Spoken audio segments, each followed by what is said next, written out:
Newcastle Fans TV. Hi everyone, this is a quick reaction because early this afternoon Yoshinori Muto has left Newcastle United officially this time. There was strong rumours going around that he could be off to Spain for a loan for another year. That would effectively end his Newcastle career anyways. And then there was talks about him going to Turkey, talks about him going to Japan, back to his homeland. But he's gone. He's literally gone, and the club have put out an incredibly short statement. I'll read this to you. Japanese international forward Yoshinori Muto has left Newcastle by mutual consent.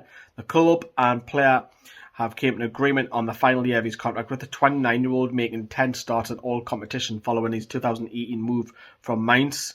He's made a further 18 appearances from the bench and scored twice, the first of which was the first league start away to Man United and the other against Leicester in the Carabao Cup. Muto spent last season on loan at Eibar in La Liga. Everyone at the club thanks him for his efforts at St James's Park and wishes him well for the future. It's a very short statement, but that effectively means he's being paid off just to get out. Not sacked is not the right term, but it's a mutual agreement. Look, we're going to pay you off. Do you want to bugger off, effectively? That now frees up the wages, of course. We don't have Andy Carroll's wages. We don't have Andrew Savea's wages. We don't have Christian Atsu's wages. So this rumoured, and you must stress it's rumoured talk that Newcastle don't have much money. I'm not buying into that. I'm not buying into that whatsoever. But he's out the door. We are really, really lacklustre up top. We've only got two out-and-out strikers, unless you play one of the kids, like Dylan Stevenson or Cameron Ferguson, which isn't going to happen anytime soon. So you've got Dwight Gale is back up to Callum Wilson. Now, yes, Joe Linton will occasionally play up top, but he looks better, and I say that lightly, he looks better out wide. But Newcastle need goals, and we need to bring a striker in. That's evident. We need goals. If we're not going to sign Joe Willock, you're relying heavily just on Callum Wilson to keep you up.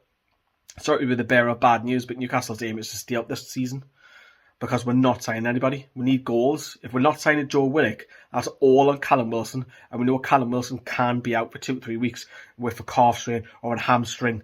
That'll probably will happen. And then Dwight Gale's exactly the same as Callum Wilson. He can be out injured. And then relying on Joe Linton to get you goals. The rest of the midfield don't score enough for me. Fraser, Almiron, ESM look pretty on the ball. Are they going to get double figures this season? No, it's not. So we need a backup striker. Competition, maybe you can change it up. If it's not one up top, maybe you can bring in a new striker, play it alongside Wilson or off the bench, vice versa. Newcastle need goals. Yes, it's good that we've got Muto out finally, because I thought he would be sitting around for another year. But we've got to get goals. That worries me now. We're in August. We've got a few weeks left, 3 or 4 weeks left of the transfer window. I think it will be business, but I'm worried about the calibre of business. We're allowed 2 loans. I think that'll happen. Domestic loans.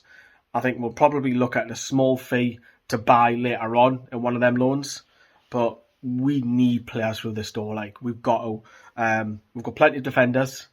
I still think the centre midfield isn't good enough for me.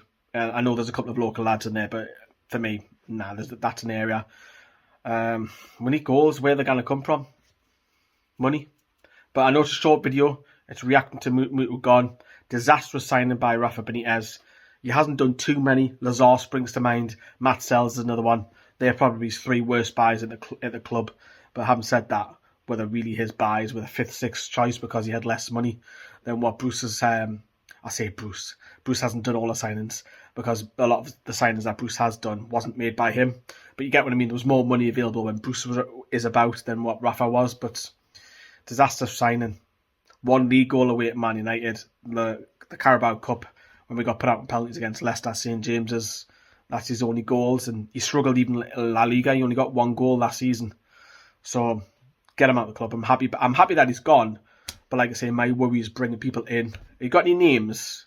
If you've got names, get them in the comments down there below. Who you think Newcastle should realistically go after? Smash a like, everyone. Ta-da.